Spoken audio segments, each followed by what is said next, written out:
अस्सलामुअलैकुम, बोल news headquarter से खुशामदीद। मैं हूँ सैयद रजी। मैं हूँ युसरा नजम और मैं हूँ बुशरा हक। हेडलाइंस आप जान चुके हैं, इस बुलेटिन में हम बात करें।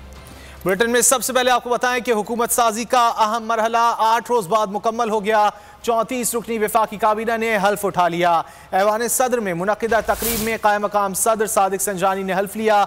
31 वफाकी वज़रा और 3 वज़रा मुमलिकत ने ओहदों का हल्फ उठाया। वज़ीर आज़म के 3 मुशीर भी मुकर्रर कर दिए गए हैं। वफाकी काबीना का अहम मरहला मुकम्मल हो गया है और 34 रुकनी वफाकी काबीना ने हल्फ उठा लिया है। ऐवान सदर में मुनक़िदा तकरीब में कायम मकाम सदर सादिक संजानी ने हल्फ लिया। 31 वफाकी वज़रा और 3 वज़रा मुमलिकत ने ओहदों का हल्फ उठाया। वज़ीर आज़म के 3 मुशीर भी मुकर्रर कर दिए गए हैं। बिस्मिल्लाहिर्रहमानिर्रहीम। मैं सिद्क़ के दिल से हल्फ उठाता हूँ कि मैं खुलूस नियत से पाकिस्तान का आमी और वफादार रहूँगा।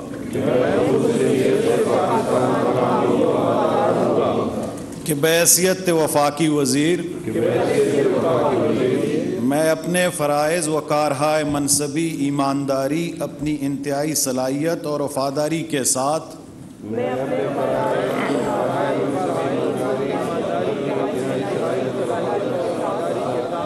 अल्लाह ताला मेरी मदद और रहनुमाई फरमाए, आमीन। आप सबको मुबारक हो। और तकरीब हल्फबरदारी का अहवाल जान लेते हैं। हमारे साथ मौजूद हैं ब्यूरो चीफ गुलाम मुर्तज़ा। गुलाम मुर्तज़ा, बताइएगा, तकरीब हल्फबरदारी ख़त्म हो गई, कौन से वज़ीर को कौन सा कलमदान दिया गया है?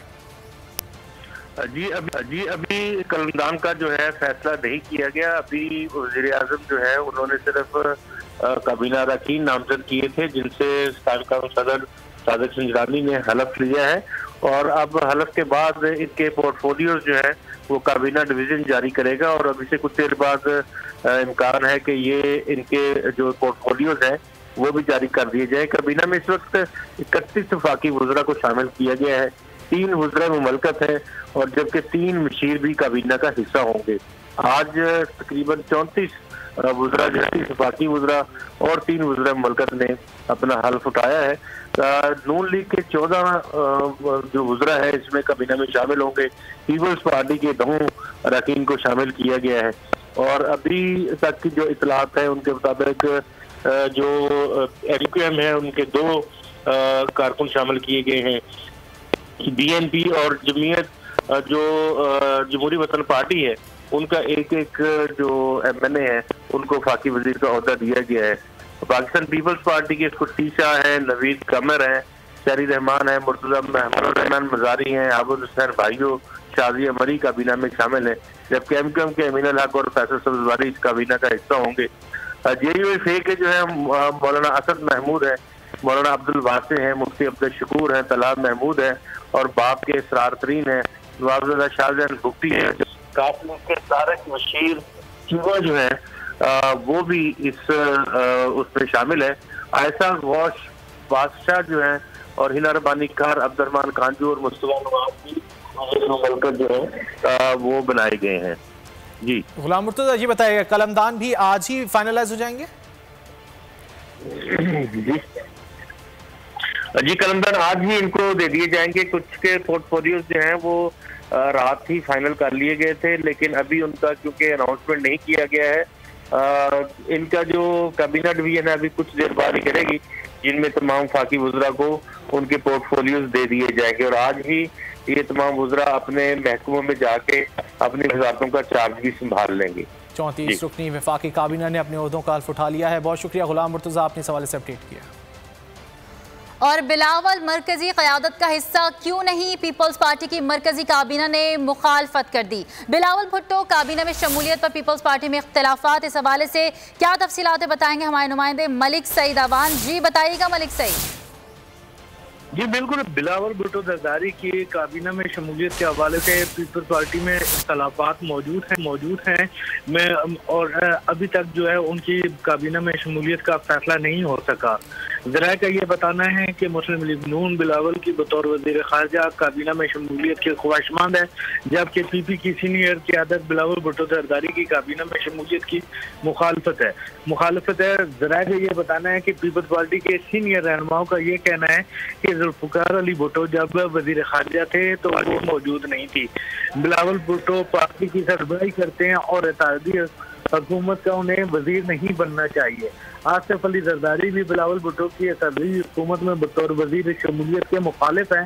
जराए का ये बताना है कि बिलावल भुट्टो की काबीना में शमूलियत के मामले पर दोबारा मुशावरत होगी, उसके बाद हर चीज को फैसला किया जाएगा। जी बहुत शुक्रिया अपडेट करने के लिए मलिक सईद अवान। जहांगीर तरीन ग्रुप के अहम तरीन रुकन ओन चौधरी को वजीर आजम का मुशीर मुकर्रर कर दिया गया। ओन चौधरी की बतौर मुशीर तकर्री का नोटिफिकेशन भी जारी कर दिया गया है। ओन चौधरी का शुमार चेयरमैन PTI इमरान खान के करीबी साथियों में होता था। सितंबर 2019 में पैदा होने वाले इख्तलाफात करीबी दोस्त से दूरियों का सबब बने।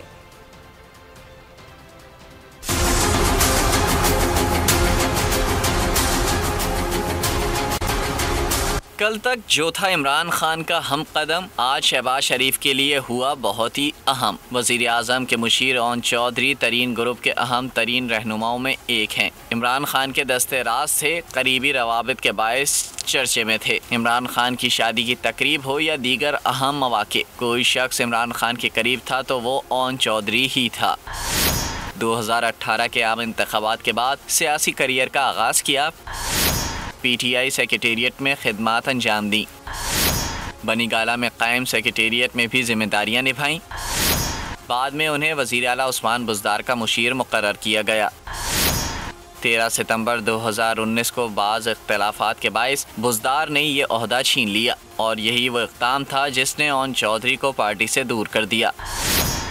ओन चौधरी जहांगीर तरीन ग्रुप के साथ सरगर्म रहे। PTI से बगावत हो या PDM से रवाबित, ओन चौधरी अहम फैसलों का हिस्सा भी बनते रहे। 15 साल बाद तारीख फिर खुद को दोहराने लगी। मुस्लिम लीग नून और पीपल्स पार्टी दोबारा एक ही काबीना में शामिल हो गईं। 2008 में गिलानी काबीना का हिस्सा बनने वाले कई चेहरे शहबाज काबीना का भी हिस्सा बन गए।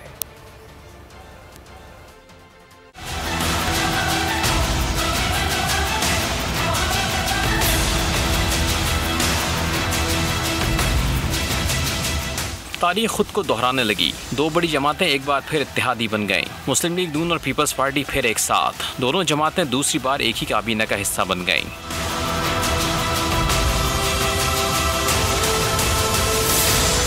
2008 के आम इंतखाबात में यूसुफ रजा गिलानी ने वजारत उस्मा संभाली। परवेज मुशर्रफ ने वफाकी काबीना से हल्फ लिया। नून लीग के ख्वाजा आसिफ, साद रफीक, एहसन इकबाल, राना तनवीर ने ओहदों का हल्फ उठाया। PP के खुर्शीद शाह, नवेद कमर, शेरीन रहमान, कमर जमान कायरा और दीगर भी काबीना का हिस्सा बने। ये तमाम अफराद शहबाज शरीफ की काबीना के भी मेंबर हैं, जिन्होंने कई नए चेहरों के हमरा दोबारा ओहदा संभाल लिया।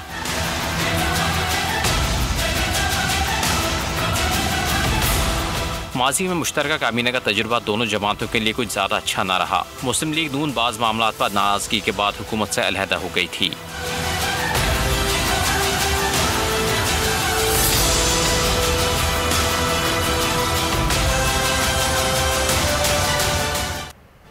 अहम खबर देंगे आपको। इस्लामाबाद से PTI ममनुआ फंडिंग केस की इलेक्शन कमीशन में समाअत हुई। दरख्वास्त गुजार अकबर एस बाबर, PTI वकील अनवर मंसूर इलेक्शन कमीशन में पेश हुए। इलेक्शन कमीशन के सामने इस्लामाबाद हाई कोर्ट का फैसला पढ़कर सुनाया गया। इस हवाले से मजीद क्या तफसीलात हैं बताएंगे हमारे नुमाइंदे अकील अहमद। जी अकील। जी देखिए, आज से PTI फॉरेन फंडिंग पर जो है वो इलेक्शन कमीशन ने रोजाना की बुनियादों पर जो है वो समाअत शुरू कर दी है। आज सुबह इलेक्शन कमीशन के सामने जब समाअत शुरू हुई तो इलेक्शन कमीशन को जो है वो इस्लामाबाद हाई कोर्ट का फैसला पढ़कर सुनाया गया, जिसमें उनको 30 दिन के अंदर जो है फैसला करने की जो है हुक्म दिया गया है। जिस पर PTI के वकील अनवर मंसूर का कहना था कि इस्लामाबाद हाई कोर्ट की जो ऑब्जर्वेशन है वो बदकिस्मती है। इस्लामाबाद हाई कोर्ट को इलेक्शन कमीशन को जो है वो हुक्म नहीं देना चाहिए था। इलेक्शन कमीशन ने आज PTI के अनवर मंसूर की जानिब से दोबारा जो है वो इलेक्शन कमीशन पर जो है वो एतराज उठा दिया गया और अनवर मंसूर का कहना है 2 अरकान की तैनाती नहीं हुई और इलेक्शन कमीशन जो है सख्त गैर मुकम्मल है। तो इलेक्शन कमीशन जो है इस सूरत हाल में PTI फॉरेन फंडिंग केस का फैसला ने उससे अपनी हद से तजावुज की और अपने इख्तियारात से जो है वो ज़्यादा तजावुज किया, जिस पर जो है स्क्रूटनी कमेटी से जवाब तलब किया जाए। तो अब जो है समाज जो है वो कल तक की मुलतवी हो गई है और इलेक्शन कमीशन ने पीटीआई के वकील को जो है वो 2 रोज में अपने दलाइल मुकम्मल करने की हिदायत दी है, जिसके बाद दरख्वास्त गुजार अकबर बाबर के वकील अपने दलाइल देंगे, जिसके बाद इलेक्शन कमीशन जो है फैसला महफूज कर लेगा। जी बहुत शुक्रिया अपडेट करने के लिए अकील अहमद। खबरों में आगे देखिए, पीटीआई अब कहां जाएगी और तख्ते लाहौर का झगड़ा अदालत में। ममनुआ फंडिंग केस में पीटीआई का इंट्रा कोर्ट अपील दायर करने का फैसला। रहनुमा तहरीके इंसाफ फरोह हबीब कहते हैं इलेक्शन कमीशन को बिला तफरीक तमाम जमातों की जांच पड़ताल करना चाहिए। पीपल्स पार्टी नून लीग के केसेस को क्यों एक माह के लिए मुल्क के लिए मुलतवी किया गया? हम किसी किस्म का इम्तियाजी सलूक नहीं चाहते, हमारे पास तमाम डोनर्स का रिकॉर्ड मौजूद है। अदलिया का जो हुक्मनामा था सुप्रीम कोर्ट का कि आपने बगैर इम्तियाजी सलूक के तमाम पॉलिटिकल पार्टीज की आपने अकाउंट्स की जांच पड़ताल करनी है, तो मुझे बताएं कि पीपल्स पार्टी और नून लीग का केस क्यों नहीं आगे बढ़ रहा, जहां पर 65 करोड़ रुपए का हिसाब मौजूद नहीं है। हम इस्लामाबाद हाई कोर्ट के अंदर एक और दरख्वास्त दायर कर रहे हैं और हम ये इस्तदा लेकर इस्लामाबाद हाई कोर्ट में जा रहे हैं कि तमाम जो पॉलिटिकल पार्टीज़ हैं, ख़ास तौर के ऊपर जिसमें पीपल्स पार्टी नून लीग का स्क्रूटिनी में केस चल रहा है, वो भी रोज़ाना की बुनियादों के ऊपर चले। अगर आप हुक्मनामा पीटीआई के केस में रोज़ाना की बुनियादों पर दे सकते हैं तो फिर इम्तियाजी सलूक नहीं हो सकता। नून लीग पीपल्स पार्टी अपने पार्टी अकाउंट्स को पैसा वाइट करने के लिए जो है इस्तेमाल करती रही है, उसका तो हिसाब आज तक नहीं आया। सुप्रीम कोर्ट के 2017 के फैसले के मुताबिक हम किसी किस्म की डिस्क्रिमिनेशन इम्तियाजी सलूक नहीं चाहते। ये नहीं हो सकता कि पीटीआई के साथ एक सलूक हो रहा हो और पीपल्स पार्टी नून लीग के साथ दूसरा सलूक हो रहा हो, उनके केसेस गो स्लो के ऊपर पड़े हों, हमारे केस को आप फास्ट ट्रैक के ऊपर चला रहे हो। कानून सब पर लागू होता है, इम्तियाजी सलूक क्यों किया जा रहा है? पीटीआई रहनुमा शाह महमूद कुरैशी कहते हैं हमारी स्क्रूटनी हो रही है, हमें एतराज़ नहीं, हमने सब सामने रख दिया, दीगर जमातों से कौन पूछेगा। पीटीआई को हैरेस करने के लिए ये केस लाया गया है। आज जो हम देख रहे हैं और कौम भी देख रही है कि सारा फोकस जो है वो तहरीक इंसाफ पे किया जा रहा है कि हमने कोई गैर कानूनी काम किया नहीं है। सवाल ये है कि हमसे हिसाब मांगा जा रहा है जो देने के लिए हम तैयार हैं। दीगर जमातें जिनकी स्क्रूटनी होनी थी उनका क्या बनेगा? वो उनका केस क्यों नहीं सुना जा रहा? और सारा ये एक हमें महसूस होता है बसात एहतराम कि ये इम्तियाजी सलूक क्यों बरता जा रहा है। कानून सब पे लागू होता है, हर पॉलिटिकल पार्टी पर लागू होता है और हर पॉलिटिकल पार्टी जवाबदेह है। हम तो हाजिर हो गए, लेकिन दीगर सियासी जमातें जिनके अकाउंट्स हैं और बहुत से अकाउंट्स डिक्लेयर्ड नहीं हैं, उनसे कब और कौन पूछेगा? और जिस पैमाने पर हमें परखा जा रहा है उसी पैमाने पर उनको भी परखा जाए। इलेक्शन कमीशन की नई हल्का बंदियों का शेड्यूल जारी। तहरीक इंसाफ ने शेड्यूल के खिलाफ सुप्रीम कोर्ट में दरख्वास्त दायर कर दी। दरख्वास्त में इलेक्शन कमीशन के जारी शेड्यूल के गैर आईनी गैर कानूनी करार देने की इस्तदा की गई है।